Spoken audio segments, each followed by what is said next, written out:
एक छोटे से गांव में रामू नाम का दुकानदार रहता था। उसकी एक छोटी सी किराने की दुकान थी। सुबह सुबह वह अपनी दुकान साफ करता, अगरबत्ती जलाता और भगवान की मूर्ति को प्रणाम करके दिन की शुरुआत करता।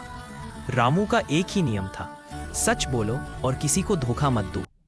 गांव के लोग भी कहते थे, रामू की दुकान से लिया सामान कभी खराब नहीं निकलता। एक दिन दोपहर में एक बूढ़ी अम्मा उसकी दुकान पर आईं।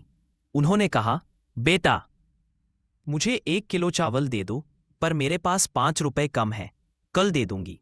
रामू ने मुस्कुराकर कहा, अम्मा चिंता मत करो, जब हो तब दे देना। वह प्यार से चावल तोलकर दे देता है।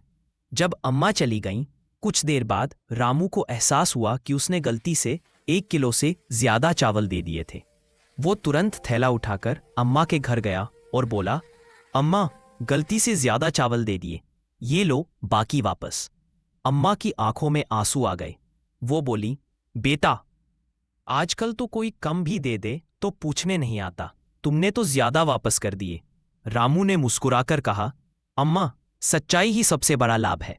अगले दिन गांव में एक नया व्यापारी आया। उसने अपनी दुकान खोली और हर चीज थोड़ी सस्ती बेचने लगा। लोगों को लगा कि अब रामू की दुकान बंद हो जाएगी। कई लोग उस व्यापारी के पास गए। शुरू में उसे सस्ते दाम में सामान मिला, लेकिन कुछ ही दिनों में सब समझ गए वो व्यापारी कम तौलता था और खराब चीजें बेचता था।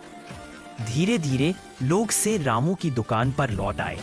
सब कहते, थोड़ा महंगा सही पर सच्चाई के साथ। एक दिन गांव में एक बड़ा मेले का आयोजन हुआ।